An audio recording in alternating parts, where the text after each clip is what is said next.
Well, we have, like, you know how rock and roll has punk rock? Mm-hmm. Right. You know, hip hop has cool punk. Jay's the coolest punk in hip hop. I want everyone to be clear. No one's scared of 50 Cent. When he has to say no one's afraid of 50 Cent, it's because the public is responding to his punk presentation.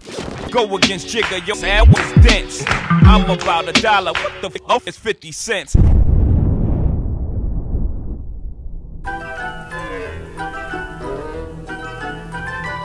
You gonna talk about your tips that we running your crib, then you gonna ask dumb questions like, can I live? Can I live?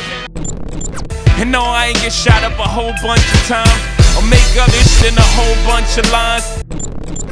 Men lie, women lie, numbers don't. You have a moment, you see Jay, men lie, women lie, numbers don't. Yeah, yeah. It's when he got the first #1 record of his whole career. Oh! Oh, good timing.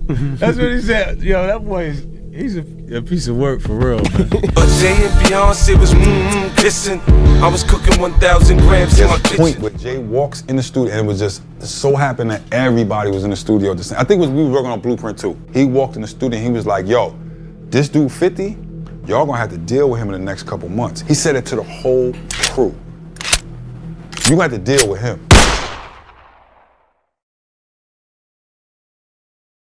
For just $2, you can watch this video uncut and ad-free. Check out my Patreon in the description below. In the mid-1990s, hailing from the Marcy Projects in Brooklyn, New York, up-and-coming rapper Jay-Z was gaining a lot of buzz. In 1994, Jay-Z formed Rockefeller Records with his business partners Damon Dash and Kareem Burke, aka Biggs. After landing a distribution deal with Priority, Jay-Z would then release his debut studio album, Reasonable Doubt, on June 25th, 1996. Rockefeller then landed a distribution deal with Def Jam and released his second album, In My Lifetime Volume 1, on November 4th, 1997. During this time, an aspiring rapper from Southside Jamaica, Queens, by the name of 50 Cent, had just signed to Jam Master Jay's label, JMJ Records. Jam Master Jay mentored 50 early on, teaching him how to write in song format. 50 would then record a demo tape for JMJ Records in 1997, which would be the first time he ever recorded any rap songs. 50 was looking for a way out of the dangerous life that he was living, embroiled in the streets, spending most of his days robbing people and selling drugs. Jam Master Jay would show 50's demo tapes to A&R for Def Jam, Irv Gotti, to potentially get 50 a record deal with Def Jam. Irv would turn down the tapes because he thought that 50 had a style too similar to Jay-Z, so he thought that it wouldn't make sense to have them both signed to Def Jam. Irv Gotti was a close friend of Jay-Z going all the way back to the late 80s and early 90s. In the summer of 1998, 50 Cent would make his debut on a major record when he would appear on Onyx's album Shut 'Em Down on the track React. Later that year, on September 29th, 1998, Jay-Z dropped his third album, Volume 2, Hard Knock Life, which would be his most successful album up to that point, selling over 350,000 copies in the first week, and would become his first album to debut at #1 on the Billboard 200. The album would spend 5 consecutive weeks at the #1 position. This was Jay-Z's breakout album, and he was now a household name. In the year of 1998, 50 Cent was on the shelf over at JMJ Records, so he would then leave the label to further pursue his rap career, to which Jam Master Jay would let 50 leave to really get the ball rolling. 50 would then sign to the Trackmasters, who were known as Poke and Tone, who were platinum producers hailing from Brooklyn. They had signed to Columbia Records and were given their own imprint, which was Trackmasters Entertainment. 50 would begin to work on his debut album, which was titled Power of the Dollar, and recorded over 30 songs in the span of just a couple of weeks. 50 was getting ready for his album rollout, but there was a huge problem. 50 Cent had no buzz at the time, and Trackmasters weren't really doing anything to get his career rolling, so 50 decided to take matters into his own hands. One day, while on his way to the studio during a half-hour car ride, 50 Cent wrote a song called How to Rob. The song was all about robbing almost every artist who was hot in the industry at the time in an attempt to gain buzz. 50 Cent recorded the track at 3 studios in New York: the Hit Factory, the Cutting Room, and the Lion's Den. In spring of 1999, Hot 97 would debut 50 Cent's debut single, How to Rob. On this track, 50 Cent would of course take a shot at Jay-Z, referencing how many records he sold with his 1998 album, Volume 2 Hard Knock Life, and he threatens to put 4 bullets in the Bentley Azure that Jay-Z is posing next to on the Volume 2 album cover. What Jigga just sold, like 4 milli, got something to live for. Someone again putting 4 through that Bentley coupe dope. After 50 said this, the beef was officially on, and Jay-Z would end up hearing this. That summer, on June 24th, 1999, Hot 97 was hosting their 5th annual Summer Jam at the Continental Airlines Arena in East Rutherford, New Jersey. 50 Cent would appear at this event. Jay-Z would also appear and was set to perform. 50 and Jay would end up running into each other backstage. Jay-Z told 50 Cent that he actually liked How to Rob, to which 50 would thank him, but Jay told 50 that he has to get him back for dissing him. That night, Jay-Z went on stage to perform, and during his performance, he would freestyle, where he would diss 50 Cent live on stage in front of 30,000 people. Like, oh, you know, it's a great story. Before I was going to do Summer Jam, the first one with the 50 Cent thing, we was on the side of the stage talking about the whole thing. Like, he was like, "Wait, you and 50 Cent?" Yeah, I respect your record. Yeah, I like that record. It was hot. But I gotta spank you, dogs. That was the conversation. No doubt. Do your thing. Right. Gave him to the pound. I'm about $1. What the? And that was history. I ran into Jay at Summer Jam. So they're backstage, and Jay was like, "Yo, I don't like that record you got. I love that record you got." The song was hot.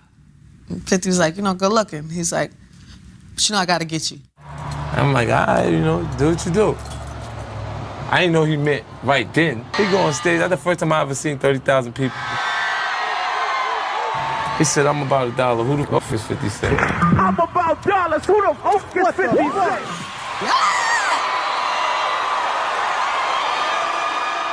I didn't even know 30,000 people knew who 50 Cent was. I should send him a bottle of champagne for that. After this, the track would be officially released later that summer on August 10th, 1999, where it would appear on the soundtrack for the film In Too Deep. It also landed on the Mad Rappers album Tell 'Em Why You Mad on September 21st, 1999. 50 Cent's plan seemingly worked, and he had finally gained buzz, and now Columbia would greenlight the rollout for his debut album, Power of the Dollar. During this time is when the beef between 50 Cent, Ja Rule, and the rest of Murder Inc. would pop off. 50 also had a falling out with Kenneth Supreme McGriff. Jay-Z was cool with Ja Rule, Irv Gotti, and Preem, being friends with Ja since the mid-90s when Ja Rule's career was just getting started. 50 had recorded a full-length diss track on Ja Rule called Your Life's on the Line, which would be released as the third and final single for Power of the Dollar. The track would officially be released on October 12th, 1999. On the original version of the track, 50 mentioned Jay-Z, warning him to stay away from Ja, because at the time, Jay-Z, DMX, and Ja Rule would form the short-lived supergroup known as Murder Inc., all being signed to Def Jam. You can stay away from Ja before you get on some issue. Talk to police on that Sammy the bullshit. On the official release, 50 would name drop Jay-Z when he lists MCs that are better than Ja Rule. Now here's a list of MCs that could kill you in 8 bars. 50, Jay-Z and Nas. Later that year, on December 28th, 1999, Jay-Z dropped his 4th album, Volume 3, The Life and Times of S. Carter. On this album is a track called It's Hot, Some Like It Hot. On this track, Jay-Z disses 50 Cent when he would include the lines that he spit towards 50 at Summer Jam on the track. Go against Jigga, yo, that was dense. I'm about $1. What the fuck is 50 cents? After hearing Jay-Z put that line on wax, 50 Cent knew he had to respond. In early 2000, 50 Cent and Trackmasters put out a song called Jackin' for Jay-Z, to which the title was a play on Ice Cube's song titled Jackin' for Beats. This would be 50's response diss track towards Jay-Z. 50 called the track Jackin' for Jay-Z because similar to how Ice Cube was using other people's beats on Jackin' for Beats, 50 used Jay-Z's own lines on this track and twisted them back at Jay-Z. 50 Cent opens up the song mentioning How to Rob, saying that it has people talking, and one of those people is Jay-Z. Then 50 Cent would say that he's next to wear the crown, which is a mock to Jay's lines on Memphis Bleek's track What You Think of That, featuring Jay-Z. Since I done robbed a lot of niggas been naming names. Monkey see, monkey do. I done changed the game. Still sitting acting like I don't get down with something. Like I ain't the neck where they get wear the crown or something. No nigga ain't trying like I'm a clown or something. Like I don't get down or something. Like I don't tote the 4 pound or something. Then 50 references Jay-Z's song Can I Live while talking about running in his house and robbing him, then would take Jay's lines from his song Streets Is Watching and twist them back at Jay-Z. You gonna talk about your tips that we run in your crib, then you gonna ask dumb questions like, can I live? Can I live? Look, if I shoot you, I'm famous. If you shoot me, you're brainless. You said it yourself. Look, if I shoot you, I'm brainless. But if you shoot me, then you're famous. I'm slick enough to twist your lines and send them back at you. Swift enough to snatch the Mac and pop that at you. Then 50 says that jokingly he will skip town if he shot Jay-Z, and also took a jab at Amil, who was a female artist signed to Rockefeller at the time. Take it personal, see if I won't send you to hell. I done told Tony Pope they better have my bail. But if it's over a mil, don't put the crib up, done. Cause the 50 get free, and 50 gon' run. On the second verse, 50 would reference and mock the chorus to Jay-Z's track Feelin' It. I'm feeling it, feel the passion, it's feeling it, feel the legs pushing up on the set.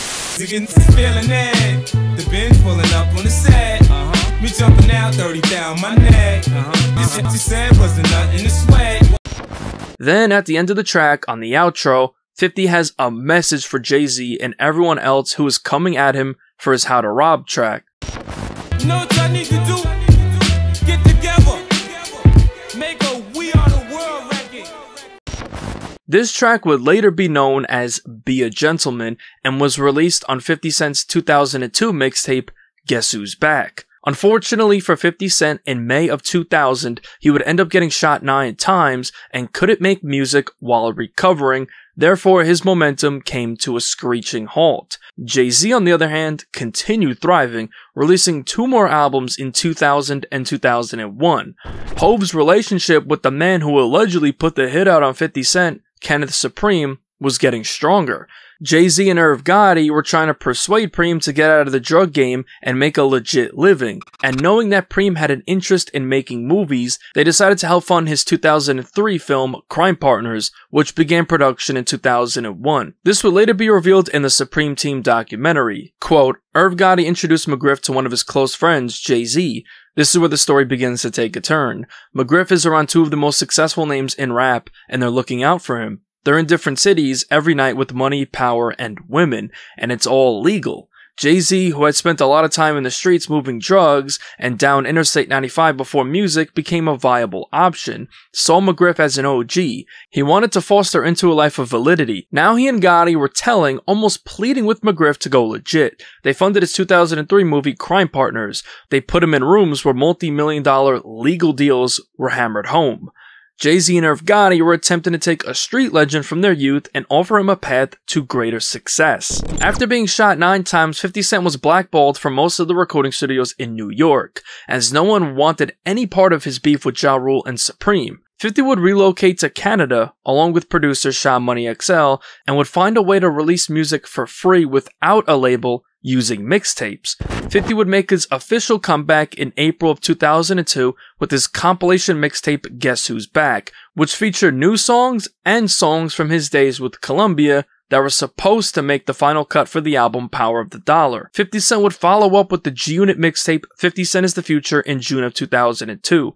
After the release of these 2 mixtapes alone, 50 would gain a crazy organic buzz, becoming the hottest free agent in hip-hop, with labels gunning to sign him.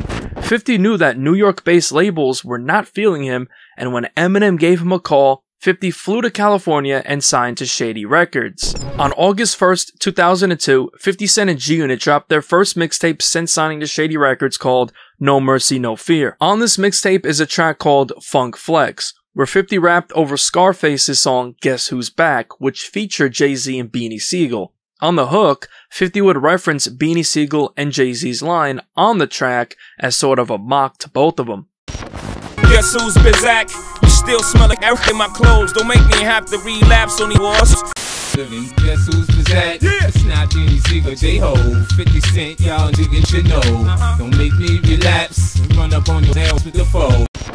During this time, Jay-Z would have a falling out with Irv Gotti, Supreme, and the rest of Murder Inc. because of how close they were becoming with Nas, who was Jay's enemy at the time. Nas had been hanging out with the Murder Inc. since 2001, but was now starting to appear on tracks alongside Ja Rule, and Irv Gotti was even trying to sign Nas to Murder Inc. Irv Gotti would recall this on Drink Champs, saying that he regrets getting close with Nas because he portrayed Jay-Z. Quote, I regret that I entertained signing Nas to Murder Inc., not because I don't love Nas. I love Nas as a brother. If Nas was in a fight, I'm jumping in. That said, I've been with Jay since '87. Me and Jay is a deeper level of brotherhood. My ambition took over me when it shouldn't have, because I should have thought of my brother Jay. So for the record, I'm a fool for doing this. This is one of the biggest regrets of my life. As late 2002 rolled around, 50 Cent was gearing up to drop his highly anticipated debut album, and at this point, 50 Cent was undeniably the hottest rapper in the world.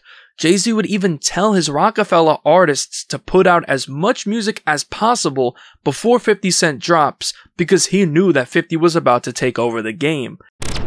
You know, I remember one time walking in the studio and it was like a small gap, bleak beans. Everybody was in there, and I was like, man, I'm telling you, man, y'all got a chance right now. Just flood it, put out a lot of music because 50 Cent is coming. And you know, 4 months later, in the club hit, and it was over. And it was just like, okay, now everybody got to sit on the sidelines and wait this tidal wave out. On October 29th, 2002, the official soundtrack for Eminem's movie 8 Mile was released. Jay-Z would appear on the album, as him and his Rockefeller artist, Freeway, had a song on here called 8 Miles and Runnin'. And of course, 50 Cent would also be all over this album, marking the first time that these two would appear on the same album together. A couple of months later, on February 6th, 2003, 50 Cent dropped his debut studio album, Get Rich or Die Tryin'. On this album is a track called High All the Time, where 50 says that he's going at both Nas and Jay-Z for the throne as the King of New York. If David could go against Goliath with a stone, I could go at Nas and Jigga, both for the throne. On this album is also a track called Back Down, which serves as a diss track towards Ja Rule. According to a former editor of the Source magazine named Kim Osario, in her 2008 book called Straight from the Source, on the original version of Back Down, 50 Cent dissed Nas, Cameron, and even Jay-Z. Quote, when we got back into the rented SUV, 50 popped in a CD and started adjusting the knobs on the car stereo. I want you to hear something, with his baseball cap cocked sideways covering his do-rag. He started nodding his head as the beat started to play. Now he was lip-syncing the words to a song called Back Down. This was a different version from the one that would make the album. The song disses everybody, not just Ja Rule and Murder Inc., but Jay-Z, Cameron, and others. In particular, the lines that stood out were a reference to Ja Rule sounding like the Cookie Monster, a line where 50 called Jay-Z. Now, I ended up being able to find a snippet of the Jay-Z diss where he clowned R. Kelly and Jay-Z's collab album, Best of Both Worlds, then says that R. Kelly likes little girls and that Jay-Z likes boys. A little disclaimer, I cannot confirm if this is real or not, but to me, it sounds real, but I'll let you decide. In the best of both worlds, sound like dogs, Kelly like little girls, Jigga like boys. After the release of Get Rich or Die Tryin', 50 Cent had officially taken over as the biggest rapper in the world, as the album sold 872,000 copies in the first week, debuting at number 1, becoming the highest selling debut hip-hop album to date. A couple of months later, on April 3rd, 2003, 50 Cent graced the cover of Rolling Stone and sat down for an interview. During the interview, he would speak on Jay-Z, saying that he felt complimented when Jay responded to his How to Rob diss. Quote, when he responded, I was complimented. He wouldn't say nothing back to somebody he didn't think was hot. I never went to radio until after he said that about me. I don't know if my career would be where it's at if he didn't respond. A couple of weeks later, on April 18th, 2003, Jay-Z would release his first sneaker with Reebok called the S. Carter Collection. 10,000 pairs would be sold in a matter of hours. That same day, he dropped a mixtape to celebrate the release of his own shoe, and on this mixtape, he would freestyle over 50 Cent's track, If I Can't. After this, 50 Cent and Jay-Z would put their brief issues to the side, and on May 1st, 2003, Def Jam announced the Rock the Mic tour, which would feature headlining performances from both 50 Cent and Jay-Z. The tour would begin on June 25th and would end on August 5th. Later that month, on May 30th, 2003, 50 Cent and Jay-Z graced the cover of the Entertainment Weekly magazine, where they would sit down for a Q&A together. In the Q&A, they would both show their respect for one another. The interviewer asked them, "So for the record, which of you is the better MC?" 50 would reply, "He is by far. I've been listening to him for a long time. I'm the new kid."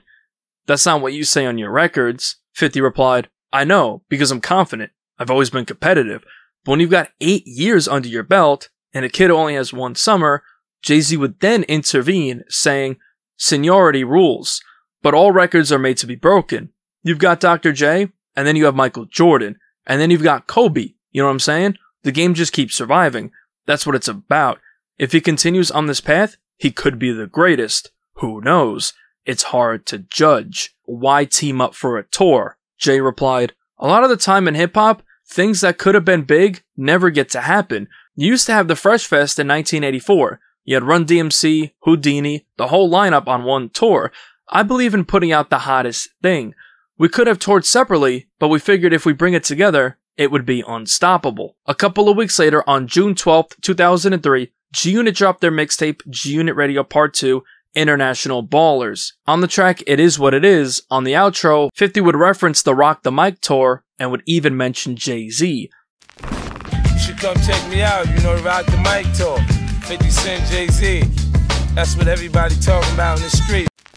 4 days later, on June 16th, 2003, it was revealed that 50 Cent had also signed a deal with Reebok for the release of his own signature shoe line.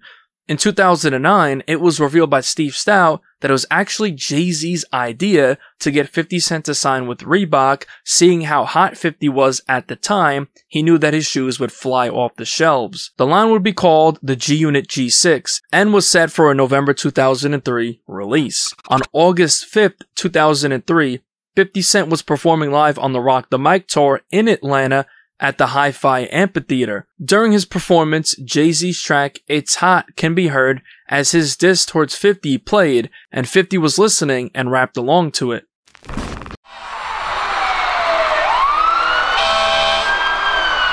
What's up, y'all?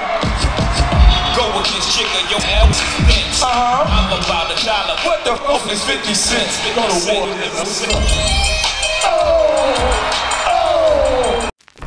During this time, Jay-Z was gearing up for the release of his 8th album, The Black Album, which Jay-Z claimed he would be retiring from rap after this, and this would be his last album.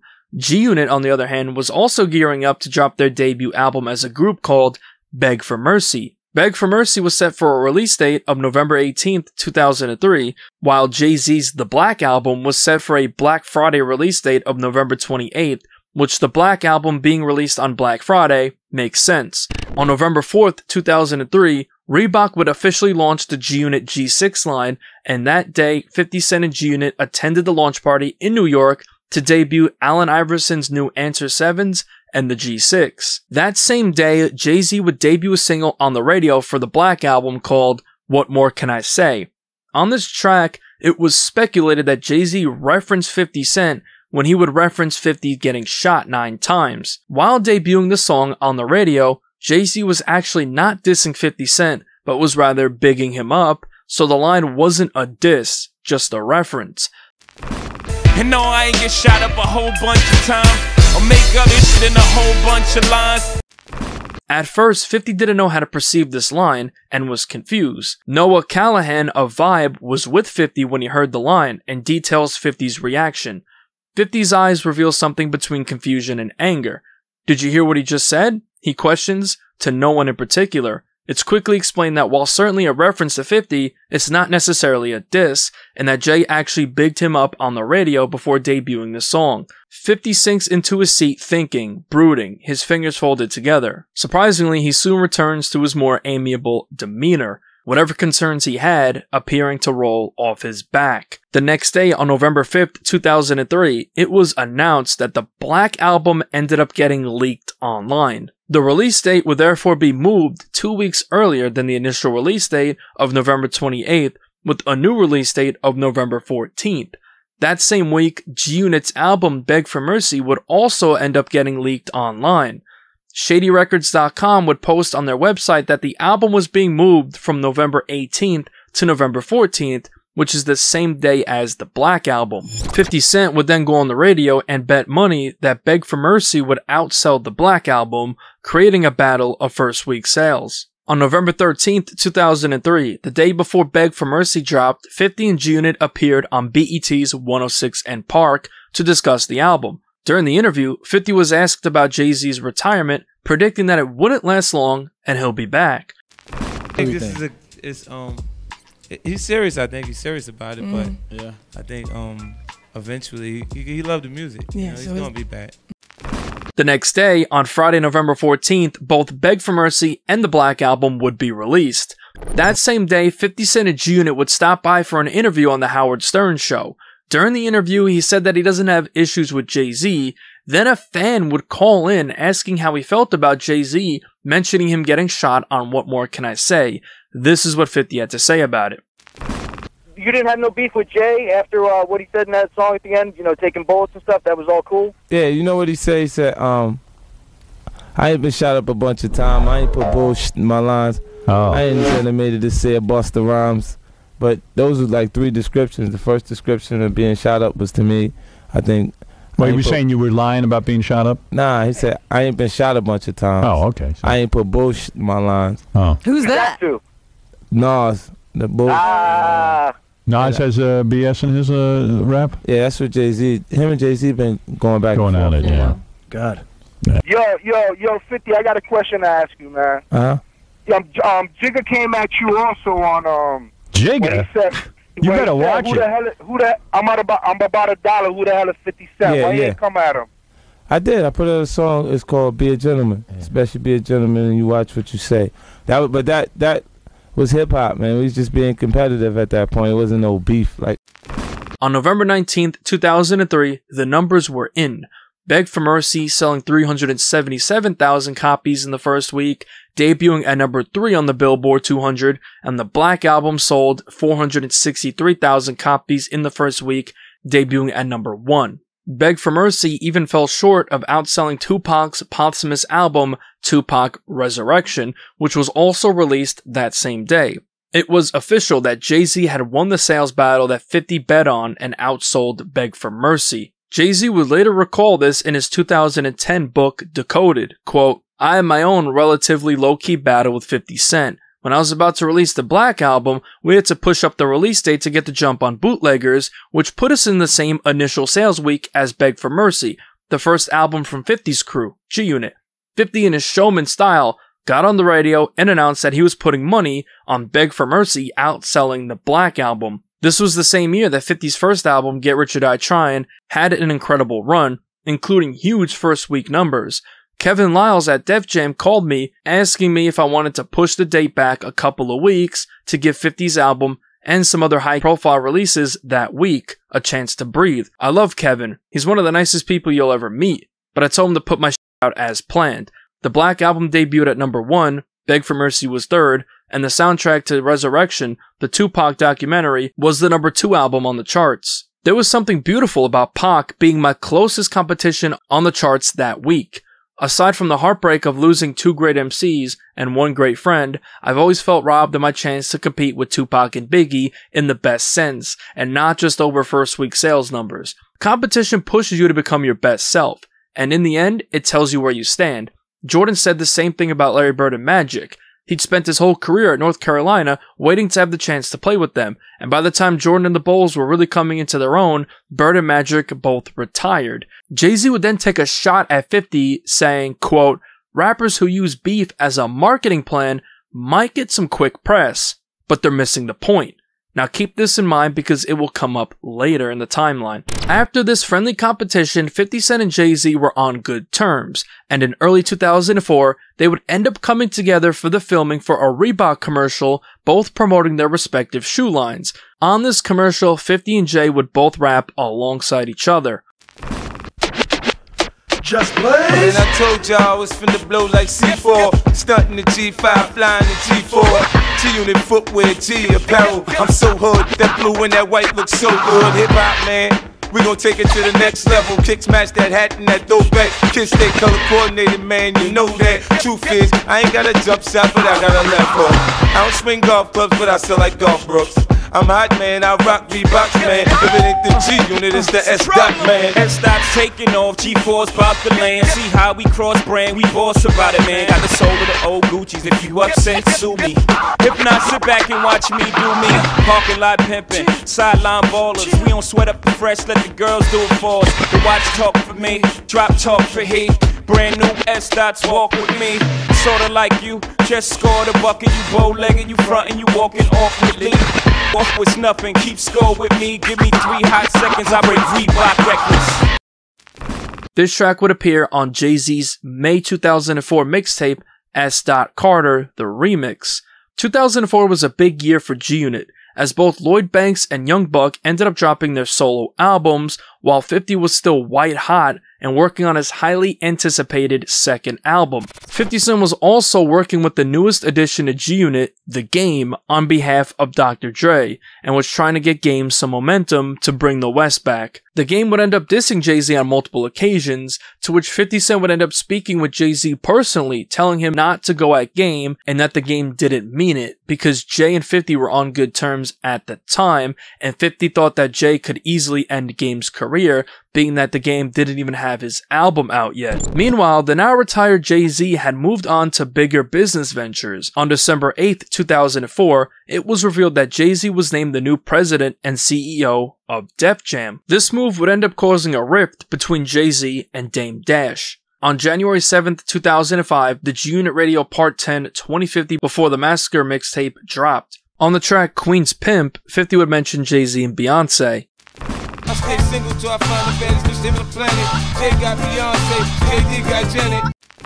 A couple of months later, on March 3rd, 2005, 50 Cent dropped his second album, The Massacre. On the track Piggy Bank, 50 would diss multiple rappers like Nas, Jadakiss, Fat Joe, and more. 50 would reference when Jay-Z publicly embarrassed Prodigy of Mobb Deep at Summer Jam in 2001, saying that he will do Jada like Jay-Z did Mobb Deep. Jada don't fuss with me if you wanna eat, cause I do your little ass like Jay did Mobb Deep. Later that summer, on August 30th, 2005, Tony Yayo dropped his album Thoughts of a Predicate Felon. On the track I Know You Don't Love Me, 50 Cent performed the hook, where he would name drop Jay-Z. I know you don't love me, I know you don't love me. You ain't the same when Jay-Z's around. Later that year, on October 12th, 2005, it was revealed that Kenneth Supreme McGriff was seeking defense funds from Diddy and Jay-Z after his incarceration back in 2002. McGriff told Murder Inc.'s Christopher Gotti Lorenzo that he would seek the assistance from Sean Diddy Combs and Sean Jay-Z Carter to help fund his defense. Jay-Z wouldn't end up giving any financial aid to Preem whatsoever. The next year, on June 26, 2006, Jay-Z announced that he is coming out of retirement, and it seemed as if 50 Cent was right about Jay-Z coming back. In 2007 is when tensions between the two would reignite.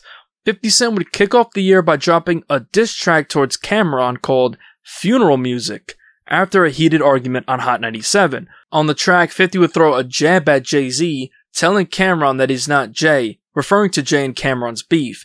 50 saying that he will respond to Cam's disses and things may get violent.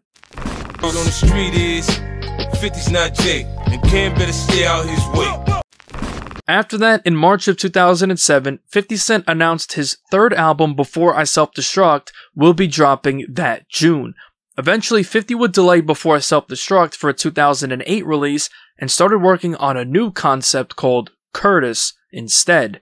In May of 2007, 50 Cent would premiere a track from Curtis called Fully Loaded Clip. On this track, 50 took a jab at Jay-Z. But Jay and Beyonce was kissing. I was cooking 1,000 grams in my kitchen.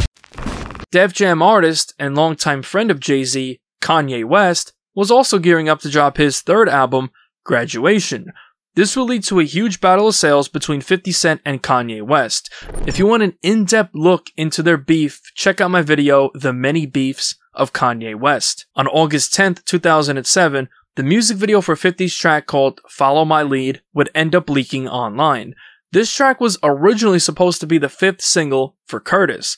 On this track, 50 would reference Beyonce and Jay-Z once again. You could be my Beyonce, I'll be your Jay.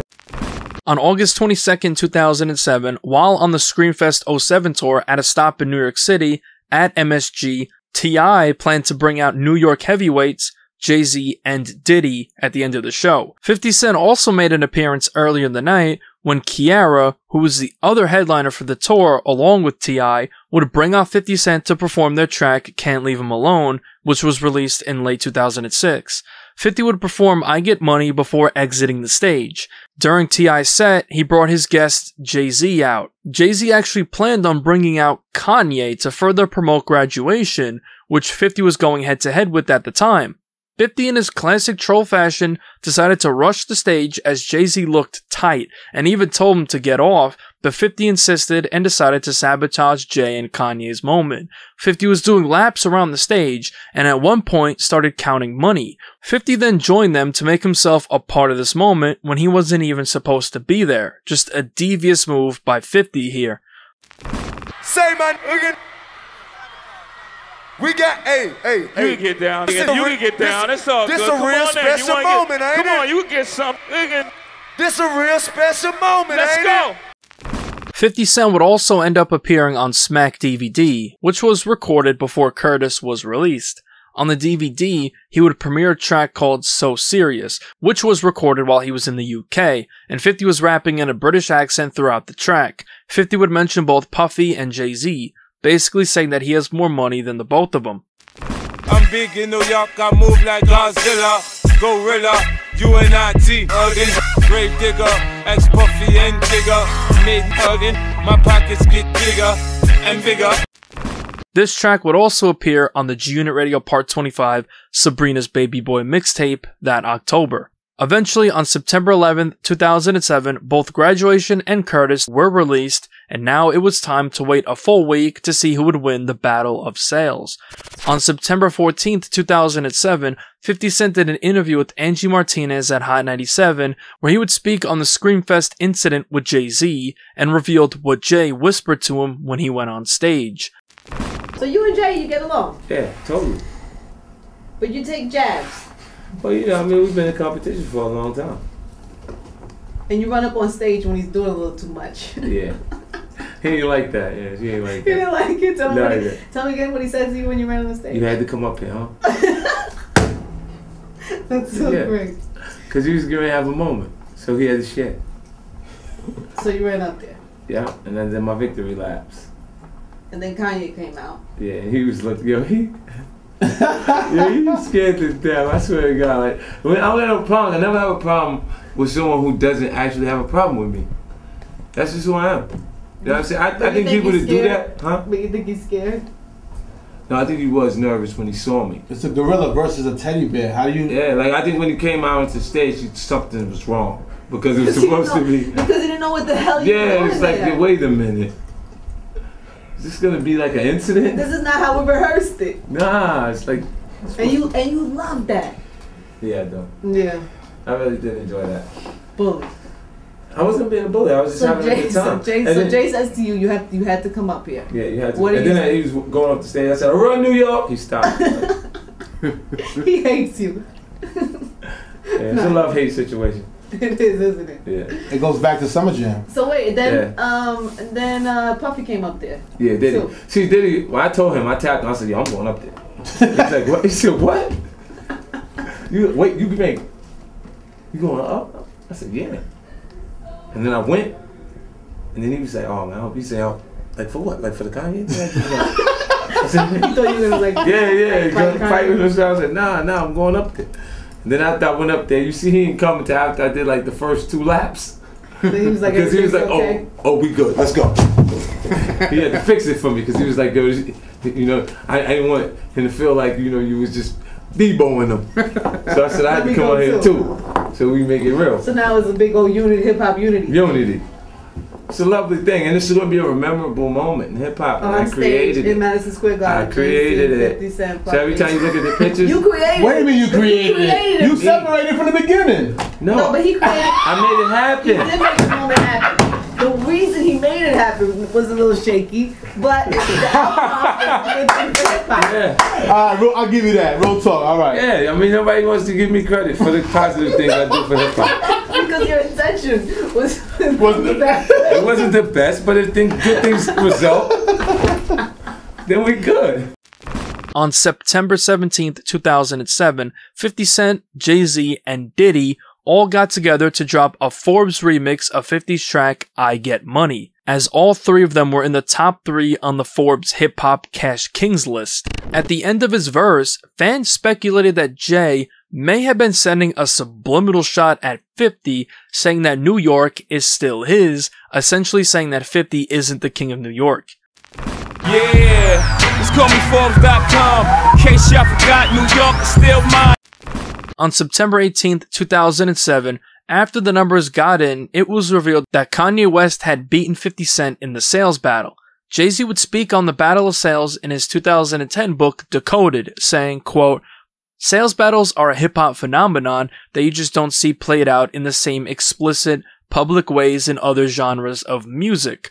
Rappers can be like gambling addicts who see a potential bet everywhere they look.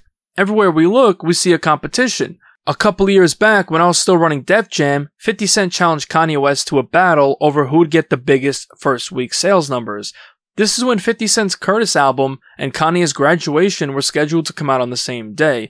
The whole thing was fun and useful marketing, and Ye won by close to 300,000 units, but it was also kind of strange to watch people, regular fans, get so caught up in this battle over numbers, only in hip-hop.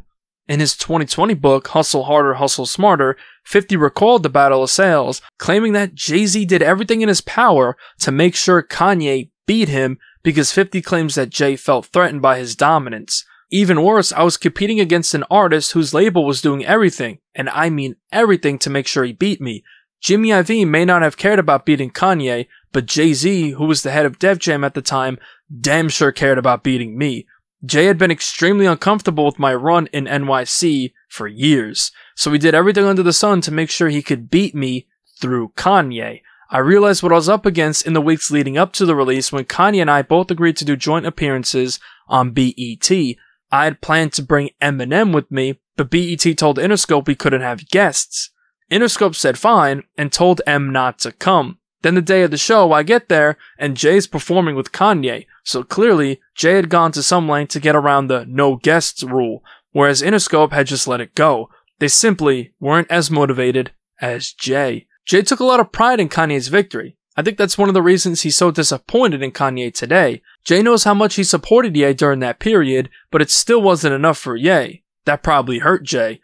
Jay even mentioned my battle with Kanye in his book Decoded, taking a little shot at me when he wrote, "Rappers who use beef as a marketing plan might get some quick press, but they're missing the point." I congratulate Jay for doing the right thing by his artist in that situation, but I think he was the one who missed the point. First, like I mentioned, there was no actual beef in that particular competition.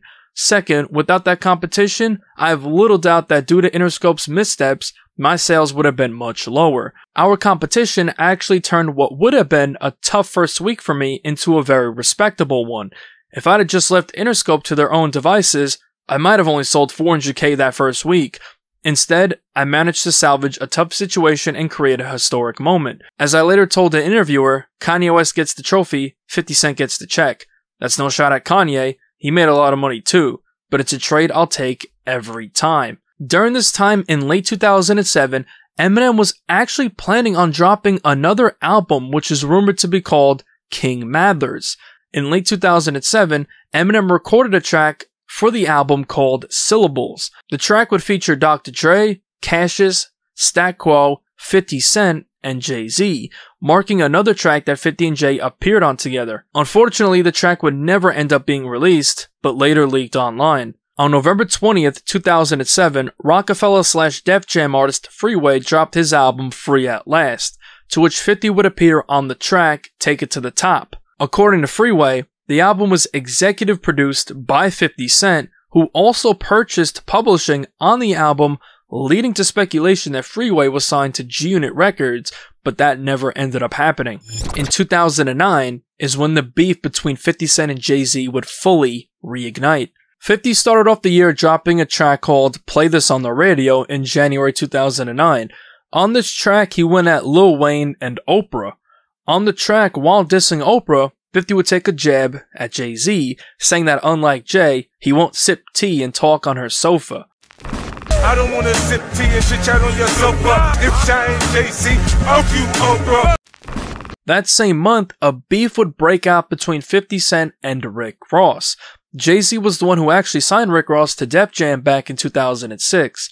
After dropping multiple diss tracks on Rick Ross, 50 would begin the rollout for his fourth and final album on Shady Aftermath and Interscope, Before I Self-Destruct. On July 3rd, 2009, 50 Cent dropped his mixtape Forever King in tribute to the death of Michael Jackson. On the track Respect It or Check It, 50 would mention Jay's wife, Beyonce. Shorty rock her hips, she get the looking like an entree. Bad bitch, fat head, bouncing it like Beyonce. A couple of months later, on September 3rd, 2009, 50 Cent dropped the music video for a track called Flight 187. On this track, 50 would throw shots at Jay-Z, commenting on his recent new look, saying that he looks like Steve Urkel from the show Family Matters with the new glasses. In the music video, 50 even put an image of Jay's new look. This track originally appeared on the 50th Law of Power mixtape. But Jay rockin' that Urkel look, man, isn't he from Marcy? They say he's growing dreads and now he's talking like a yachty.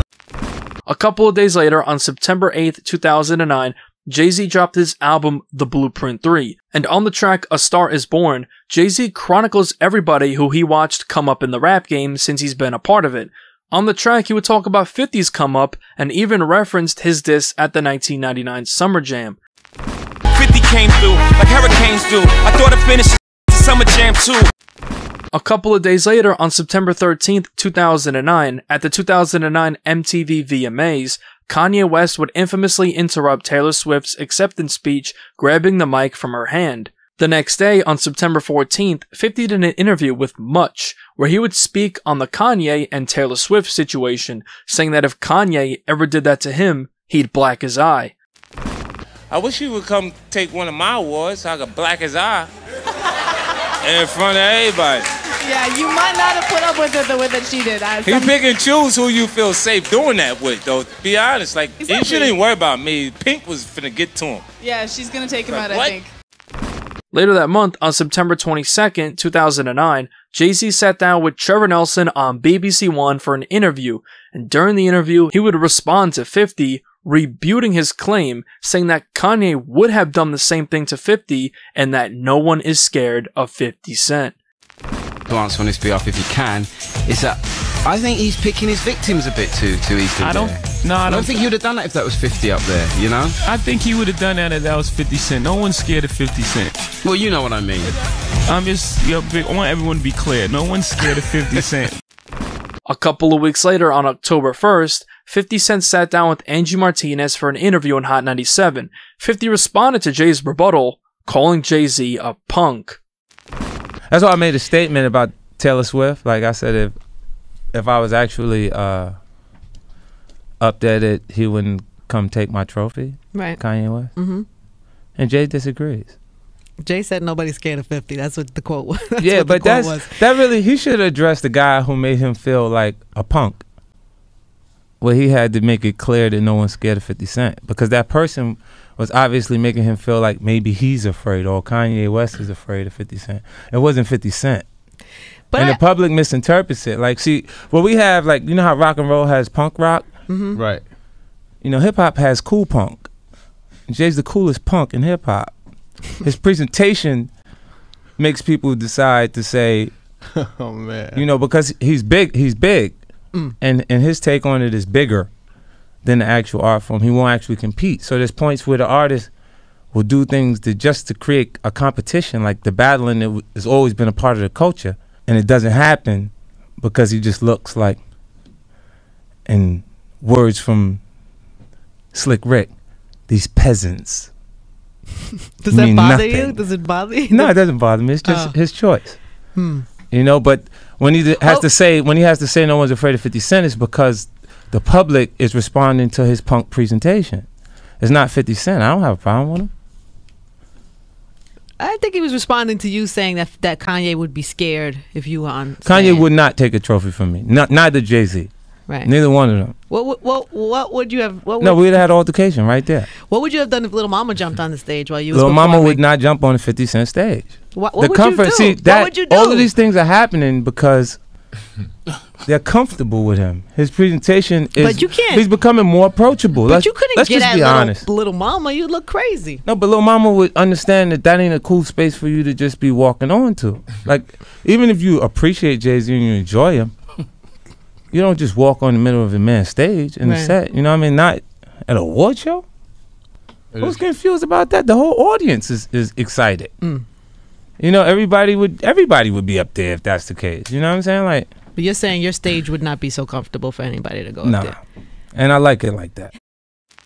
Later that month, on October 24th, 2009, 50 Cent did an interview with Gina Torres on allhiphop.com where he would speak on Jay-Z once again, this time saying that Jay-Z avoids beef by putting his Rockefeller artists in front of him to do his dirty work. When Jada came for him, he put Beanie in front of him, and Beanie went back and forth with Jadakiss. When Cam came for him, he put True Life in front of him, and he just didn't compete. During this time, Beanie Sigel and Jay-Z would have a falling out. While promoting Before Self-Destruct on November 4th, 2009, 50 Cent stopped by Philadelphia-based radio station Power 99 for an interview. During the interview, Beanie Sigel took the stage when the two would embrace each other. During the interview, 50 would speak on Jay-Z, saying that when Jay calls his Rockefeller artists family, he doesn't mean it and it's just a business model. 50 would also announce that Beanie Sigel will soon be signing to G-Unit. I think he has good intentions, Jay, but he's using a traditional corporate business model. And I think the only place that he really went wrong is saying La Familia, like we family. However, Jay-Z actually blocked Beanie from signing with G-Unit. Beanie Sigel would speak on this years later, saying, "When I first got out of jail, I had a meeting, a situation that was already lined up and set up where I could have had a deal over there. He wanted to give me a label, a whole label deal, and a whole lot of money too. I went to Jay like, let me get this record deal situation, and he was like, I can't let you go. He was like, no. He was like, nah, let me see what I can do. That see what I can do turned into another 2 years. A couple of days later, on November 13th, 2009, Beanie Sigel and 50 Cent would come together to drop a track called I Go Off. This track would serve as a diss track towards Jay-Z. 50 would perform the hook, but at the end of the track, on the outro, 50 would go on one of his classic rants towards Jay-Z, saying that Jay switched up. You let the money change you, Jay. You used to be from mouse, now you surpass the great Poupon. 3 days later, on November 16th, 2009, 50 Cent dropped his fourth album, Before I Self-Destruct. On the track So Disrespectful, 50 Cent threw shots at Jay-Z, saying that he's too big to respond. Jay's a big man, he's too big to respond. I'm a big, you know, the one everybody on. A week later, on November 22nd, 2009, the 2009 American Music Awards were being held at the Nokia Theater in LA. Both 50 Cent and Jay-Z would be present, with Jay-Z performing his track Empire State of Mind, and 50 performing Crack a Bottle alongside Eminem. Later in the show, Jay-Z would end up winning the award for favorite rap/hip-hop artist. After his speech, Jay would allegedly send a shot at 50 Cent when he would say that numbers don't lie, because 50's recent album, Before I Self-Destruct, only sold 160,000 copies in the first week, which was a huge flop for 50 standards. Meanwhile, Jay sold 476,000 copies first week with the Blueprint 3, just a couple of months prior. So for the first time since 50's blow up, Jay was the hotter rapper than 50. Love. Men lie, women lie, numbers don't. On November 25th, 50 sat down with DJ Envy for an interview. During the interview, he would speak on his issues with Jay-Z and replied to Jay's AMA speech saying that if that was about him, he should make it more direct next time. Right. That way. Now let me ask you, we're talking to Fifth. Now what's your relationship with Jay-Z? With Jay, well, I really don't. He said something on Tim Westwood's show. You know, they asked him about 50 Cent. He said nobody's scared of 50 Cent. Yeah, Right. But you know, I don't think he's aware of his presentation. You know, there's an adjustment. There's something that's happening that's different about him and the way people perceive him. You know, he's way more approachable. You know, like it's the Beyonce and I don't know, Sinatra vibe he's trying to put off. That's making him like people comfortable enough to walk on the stage. Right. So when they make him feel like a punk at that point, he got to say nobody's afraid of 50 Cent. When they should be addressing how that person is making you feel. Right. And not me at that point. Now, in the AMAs, of course, it was rumors. When he got his award, he said, men lie, women lie, numbers don't lie. Right. He says, he's going at Fifth. This is his little remark at Fifth and sort of laughing. But he's been saying that before. He said that before. Now, when you heard that, see, when I seen it, I wasn't thinking about that. I was thinking about, I just seen Fifth perform, so Fifth might be backstage. And now he has to walk backstage. Yeah. So I thought that, you know, it might have been a problem situation because at that point, there's no security back there. It's just you and him. Nah, he wasn't. Nah, he ain't saying nothing. I didn't take that directly towards me. If that was, then he should say something a little more direct so we could stop rapping and get right to the shit. On November 26, 2009, at 50 Cent's album release party in New York City, 50 would bring out Beanie Sigel and the two would perform their track I Go Off together. 4 days later, on November 29, 2009, Beanie Sigel did an interview with DJ On and On, where Beanie Sigel revealed that Jay-Z was planning on dropping a remix to his track Empire State of Mind with Nas, where he would be dissing Beanie and 50 Cent. I credit him for the moves he makes, but I'm nice at chess too. They say he got a record that's supposed to come out, the remix to that New York shit. He popping shots at me, he popping shots at 50, but he put Nas on the record, hoping that a dude will respond to it and come at Nas. Nas gonna come right back. He's not gonna hold no punches. He gonna come right back. He should come right back. But look at the moves. I seen it. A few days later, on December 2nd, 2009, 50 did an interview with the Rolling Stone where he would speak on Jay-Z and his relationship with Beanie Sigel, discussing the track I Go Off. He has a king complex. He thinks he's Jesus, you know what I mean? This Jehovah. Then 50 would speak on potentially signing Beanie Sigel to G-Unit, saying, there's a strong possibility we're going to be doing it. Going back to Jay, 50 says that, quote, I think Jay-Z was saying Rock La Familia, we family. It's the Rockefeller gang. And then using traditional business tactics. He didn't have their interest in mind. He was doing what he had to do for himself. With Jay-Z, I don't know him personally. I don't think they do either. They just had stronger access with him. As far as artists he works with, I think he completely has his best interests in mind. When you commit to working with other artists, I have to be passionate about it. I'm just watching him.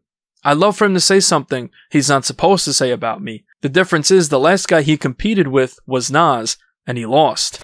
A couple of days later, on December 5th, 50 did an interview with Tim Westwood where he would speak on Jay-Z, saying that he sold more in 4 years than Jay did in his whole career.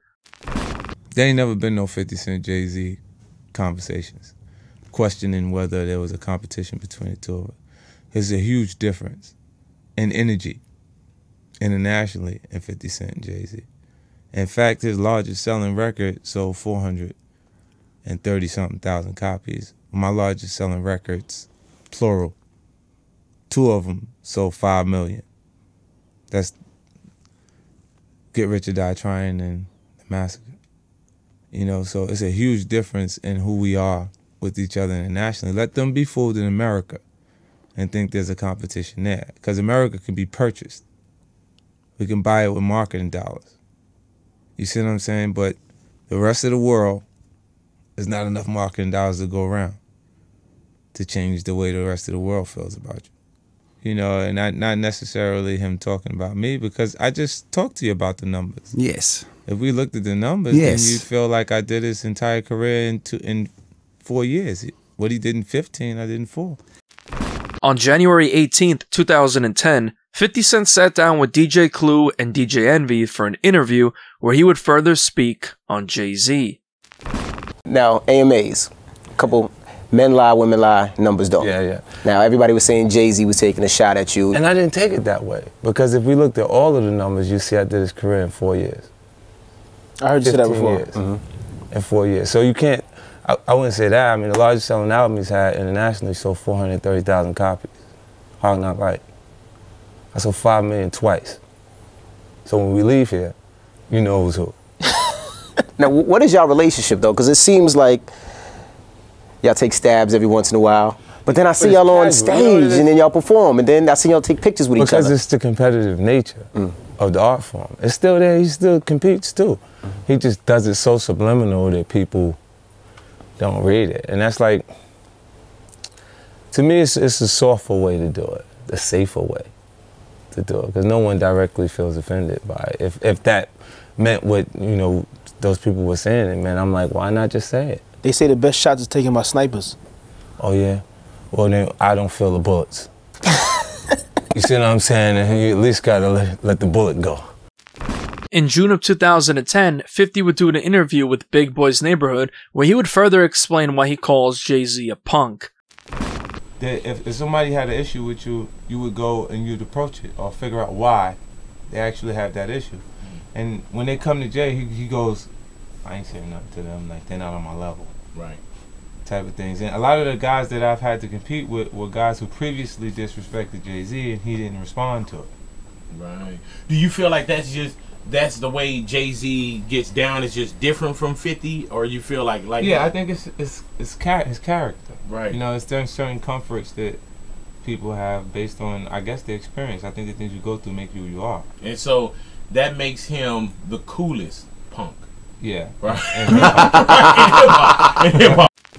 In 2010, Jay-Z and Eminem would begin performing together, most notably their amazing performance for their track Renegade on a New York City rooftop on The Letterman Show in the summer of 2010.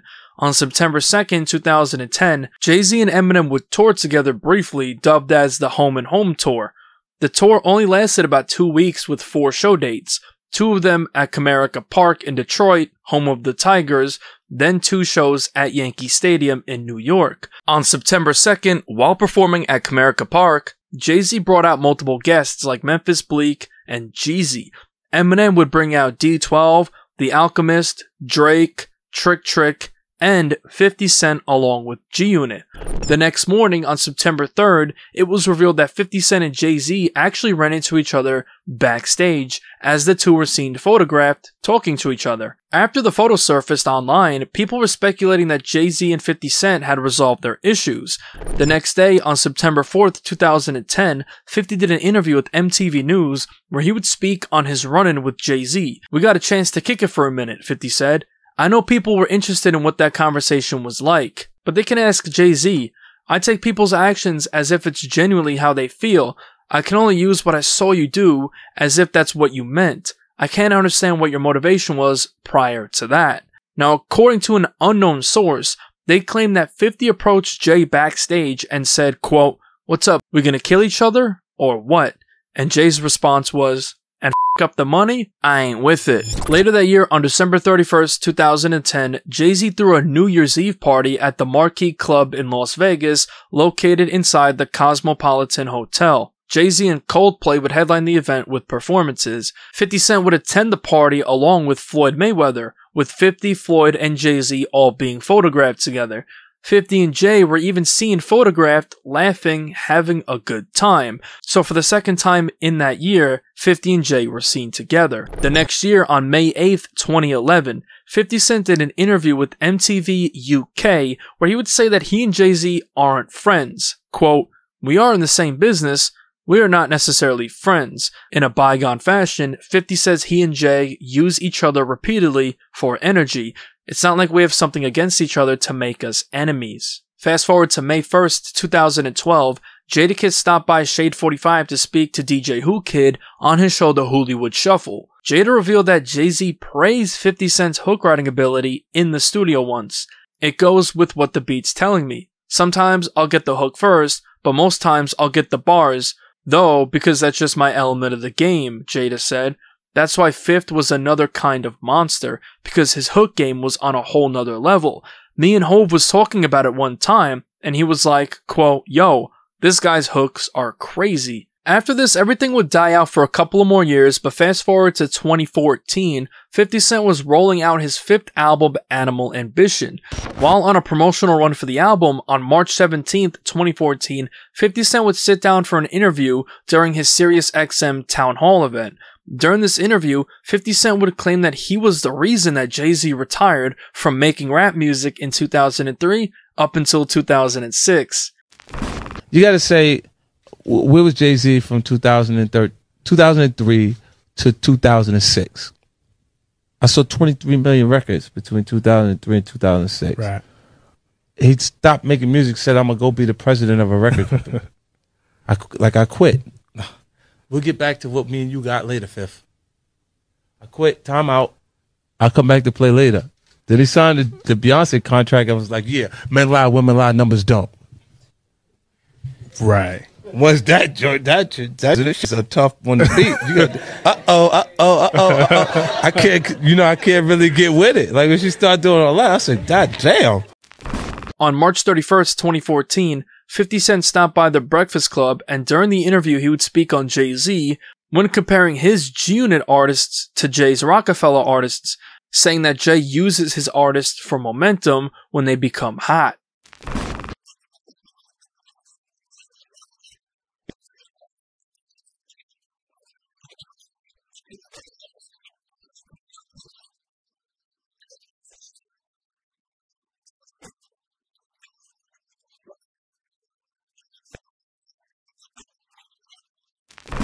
A couple of months later, on May 30th, 2014, 50 Cent appeared on The Breakfast Club again, and he had more to say about Jay-Z. He started off talking about record sales and referenced Jay-Z's AMA speech in 2009. You see Jay, men lie, women lie, numbers don't. Yeah, yeah. It's when he got the first #1 record of his whole career. Oh! Oh, good timing. That's what he said. Yo, that boy, he's a piece of work for real, man. 50 even revealed that Beyonce once tried to fight him over his issues with Jay-Z. And B was, one time she jumped off of the ledge, came running over because she thought me and Jay had issues, and I was like, what the? And I was like, did she really just jump down and run over here like that? Beyonce jumped off a ledge. She jumped down and no, she was like, this what? Like that Bonnie and Clyde for real? You try this or what, boy? I'm here. Word. She bucked down like at me. She looked at me like that. I was like, what? I looked, Jay started laughing. He was like, yo, you know what it is. I said, oh, what the f got going on, man? On June 19th, 2014, 50 Cent sat down with Andy Cohen for an interview. During the Plead the Fifth segment, 50 was asked who he thinks is the most overrated rapper of all time, to which he would say Jay-Z. Who is the most overrated hip-hop star of all time? Overrated? Yeah. I mean, Jay-Z, he would say he was overrated. Rather be overrated than underpaid. In August of 2014, it was announced that Jay-Z was looking to venture into boxing, launching the Roc Nation Sports Division.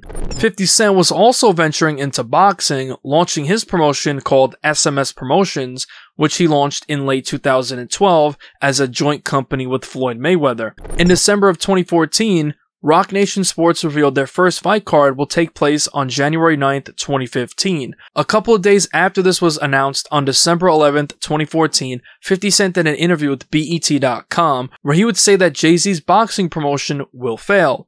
Quote, I think they're gonna clean Jay up. The sport of boxing is gonna clean him up, and he's gonna find out it's not like any other portion of business that he's been involved in. You can't just buy your way into purchasing existing companies and stuff like that. You look at the roster of fighters, you have to have experienced people around to run it. But boxing is like the fur coat business. We don't know how much they actually sold the jacket for. The next year, in May of 2015, 50 Cent's SMS Promotions would file for bankruptcy and was ultimately discontinued. And in November of 2020, it was revealed that Jay-Z's Roc Nation Sports was reportedly no longer in the boxing business, so both of them didn't fare well in that field. On March 30th, 2015, Jay-Z would officially launch his newest business venture, which was a new music streaming platform called Tidal. The service would directly compete with the likes of Apple Music, Spotify, and Pandora with a $10 per month price tag. Jay announced it at a New York event with a bunch of artists like J. Cole, Kanye West, Nicki Minaj, and more. A couple of months later, on June 1st, 2015, 50 Cent did an interview with LA radio station Real 92.3, where he would be asked about his thoughts on Tidal, to which 50 would say that he could have helped make Tidal more exciting. They probably could have did something more exciting if they reached out, because the people you saw there don't even own the rights to their music, so they can't say it's going to come out of Tidal. It has to go everywhere. Why would you actually buy Tidal to get something that would be everywhere else? Usher was there, and Madonna, and all these people. That's a little bit more of a, when you say it was a business, it's more of a corporate play. When the record is playing on the air, they say, alright, let's get this guy. The companies have contracts, and companies are going to do everything to get the maximum performance out of the music. They're not going to just put it through Tidal as a service. A couple days later, on the night of June 3rd, 2015, while in New York City at the Power Season 2 premiere bash, 50 Cent would be interviewed and was asked about his comments towards Jay-Z's Tidal. So how do you feel about the future of streaming music? You have made a comment about Jay-Z and the Tidal service. People ask me questions about Jay-Z all the time, and it's because we come from the same backgrounds. And we're in music, and I hope Tidal is a huge success. You know what I'm saying? They twist your words. I said I didn't see how it would be a huge success with everyone involved. It was on the stage when they still have recording contracts with major record companies. They won't allow it to be exclusive to Tidal. That's kind of what he's going through now with Beyonce and Sony in terms of... If they can't release the music exclusively through Tidal, then why exactly would you be paying for Tidal over any other streaming service? Well, thank you so much. But they say like I said something wrong when I tell them the actual facts. They make it me saying Jay-Z's not going to win. Instead of just saying that the shit that they're doing don't make sense, and I'm saying it just doesn't make sense. After that, things died down for a couple of years, but fast forward to June 30th, 2017, Jay-Z dropped his 13th album, 444. On the track Bam, it was speculated that Jay-Z could have sent a subliminal shot at 50 Cent when he allegedly referenced 50's partnership with Effin' Vodka that 50 had been promoting since 2014. Sometimes you need your ego, gotta remind these fools who they effing with, but we got effings too. A couple of days later, on July 5th, 50 Cent would take to his Instagram to react to 444, saying that it was too smart and sounds like golf course music. He also disliked how Jay-Z was dissing the current state of hip-hop and the new rappers in the game. Yo, it was lit last night. I just got back from the gym. I listened to the 444. I thought this was alright, you know what I'm saying? I like this shit. But I'm gonna keep it 100. The shit was a little, the wish is too smart, right? I felt like I was supposed to be wearing like glasses and shit, and like tie like a sweater around my waist. It was like Ivy League shit. Now I'm gonna tell you the truth. This is hot out here, so they don't want to hear that. This shit. They just want to have a good time. You know what I'm saying? And off that, you can't be the best rapper at 47 because the new is here. They coming with new issues going on. That's why I was laughing when with the Joe Buttons niggas, the Amigos niggas, because they up next. You gotta let the young niggas come in. Off you doing Future and all this other shit. Leave them again alone, B. What the fuck is the matter with you, man? I ain't gonna hold you up, son. This shit's like golf course music. On September 26, 2017, 50 Cent sat down with Ebro on Hot 97 for an interview where he further discussed Jay-Z's 444 album, saying that it's a good album but won't be played by a younger audience. Were you happy about Jay's last album? Did you like how it sounded? I thought it was too smart. Yeah, you said that. You said it was like it didn't connect, and I was like, who gives a fuck? Yeah, look, it's in my car right now. You listening to it? I'm listening to the records. Yeah. I still like the records. I mean, it is, look, what it is right now for the audience, the kids that are out actively now involved in the culture that are driving what's hot and what's not. You don't see how that went quiet quick? It had the best marketing campaign. You had 444 all over the place, but who you hear playing it? Us. It's in my car. Later that year, on December 7th, 2017, 50 Cent did an interview with DJ Who Kid on the Hollywood Shuffle, where he would say that Jay-Z wouldn't drop an album without marketing dollars behind it, and once again speaks on Tidal. If you watch Jay, he's not launching without the money. Exactly. He always has like some kind of like sponsors and 444 and this everywhere, little buses and all kind of stuff riding around, and you gotta say to yourself, when is the last time you seen someone do that? You haven't even seen it for Beyonce's project. Do you feel the fight is fixed with his title thing, or what do you think about that? Like, if I didn't think that would be successful, and then they started creating reasons why you should have titles, like exclusive content, exclusive pieces that came out. There was one of Kanye's albums was just on the title. Yeah. Then I'm like, yeah, no, this is gonna work. They figured it out, like what to do. The next year, on June 15th, 2018, Nas would drop his first album in 6 years called Nasir. The very next day, on June 16th, Jay and Beyonce, listed as The Carters, dropped their album Everything Is Love. The next month, on July 5th, 2018, 50 did an interview with Who Kid on the Hollywood Shuffle live from the G-Unit offices in New York City, where he would accuse Jay-Z of trying to sabotage Nas by dropping a day after him. Yeah, that's what they did to Nas. That's up. I know what you did to Nas, Jay. That's up. When your shit coming out? My shit's coming out.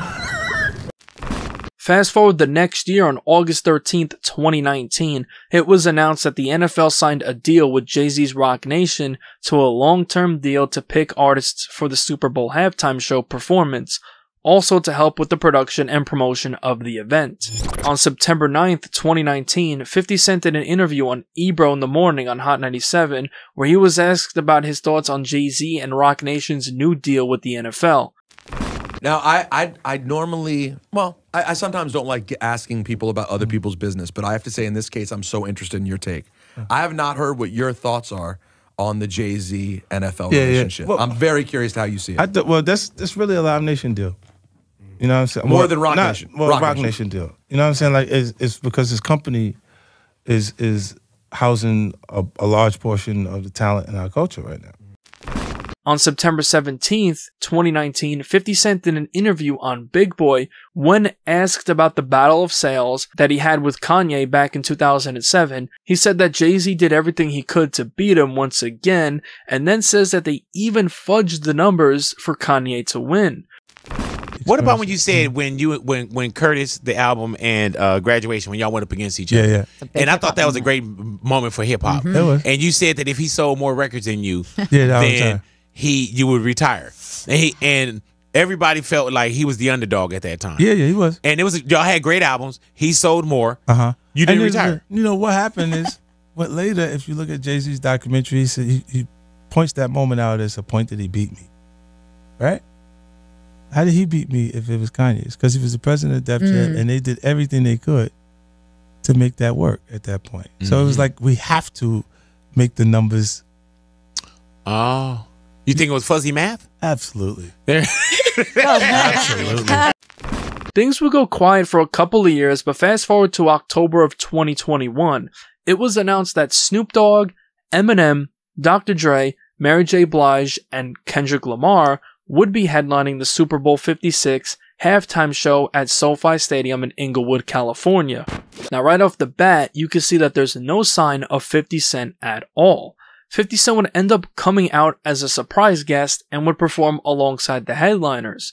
2 months after the Super Bowl, on April 16th, 2022, on an episode of Drink Champs while interviewing Snoop Dogg, Noriega revealed that Jay-Z told him that the NFL didn't plan on having 50 perform at the Super Bowl, but Eminem refused to perform if 50 Cent wasn't allowed to perform with him. I hit the homie, the big homie Jay-Z, right? And he said, the white guy called for 50 Cent. So I said, who's the white guy? I'm digging this Jimmy Iovine. And he said, no, Eminem called directly for 50. And he said, that's his guy. He said, I can't do it if I can't bring 50 up. But that's his guy. The next day, on April 17th, 50 Cent would take to Instagram to post a XXL article about what Noriega said, captioning it, "Why would he have to say that should be the question. Nori, your big homie," meaning Jay-Z, "is running around trying to look like a painter." Then 50 would post a photo of Jay-Z next to Basquiat, the painter that 50 says that Jay-Z looks like, captioned, "Why did he say the white boy?" Why didn't he say the biggest rap artist in the world? Fast forward to September 14th, 2022, Jay-Z's longtime engineer, Young Guru, appeared on My Expert Opinion, where he would reveal that Jay-Z walked in the studio and warned his artists about 50 Cent, also giving credit to 50 for being an amazing hook writer. There's a point where Jay walks in the studio, and it was just so happened that everybody was in the studio at the same. I think it was we were working on Blueprint 2. He walked in the studio and he was like, yo, this dude 50, y'all gonna have to deal with him in the next couple months. He said it to the whole crew. You got to deal with him. What was that like for you since you was there for? It was a warning. It was like, yo, there's another power coming. Because for me, 50 is like one of the most incredible hook writers. Right. And hooks will get you everywhere. Lord. 50 reposted the video on his socials, writing, Young Guru, I love you guys too. I just need somebody to compete with. It makes me find a way. Jay knows I will always find a way. After this, 50 had a very bad taste in his mouth because he believed that Jay tried snubbing him out of the Super Bowl from what he believes was done out of jealousy. From here, 50 would start bullying Jay-Z even more. On November 17th, 2022, 50 took to Instagram to post a video of him interrupting Screamfest in 2007 when Jay-Z was mad and captioned it, "This is why they say I only had one album. I made them so uncomfortable. I'm working on being a better person, LOL."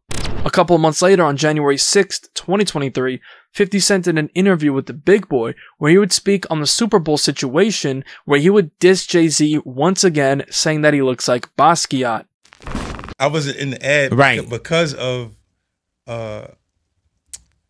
look, Jay-Z and them was putting it together. Mm-hmm. So I think they still harbor some energy towards me. You think you were purposely left out of the ad? No. Okay. I don't think. I think that they were saying the NFL had some issues with me that I don't know what those issues are. Like what is the issue? You see what I'm saying? Like, and I with M, because like with Nori he had communication. He said, yeah, I talked to the big homie. He was saying to Jay, he was telling me, you know, the white boy wouldn't do the truth without 50. That's when I start saying crazy stuff, because I look and I go, oh, that's your big homie, right? And so he imaged himself after a painter. The big homie want to look like a painter. What are we talking about here? We're talking about Basquiat. He wants to look like a painter.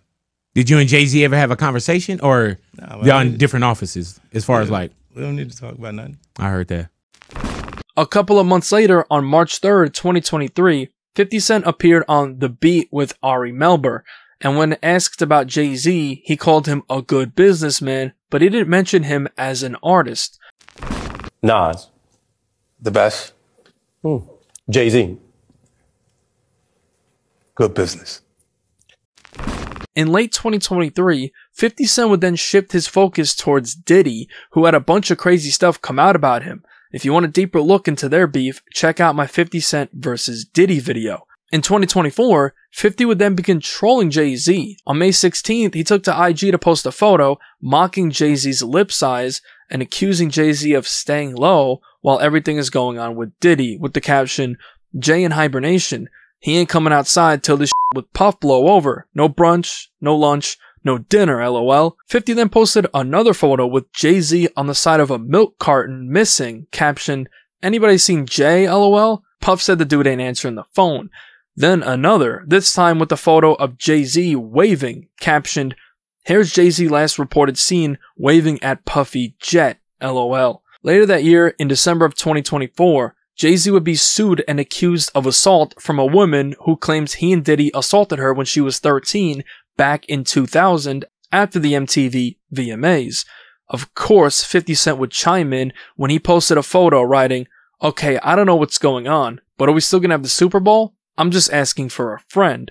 Jay-Z would then make a public statement saying that the lawyer involved in the lawsuit, named Tony Busby, was trying to blackmail him, and said that they will not get a single penny out of him. On December 9th, 2024, 50 Cent did an interview with Big Boy where he would react to the Jay-Z lawsuit, saying that it sounds like a calculated move done by a lawyer.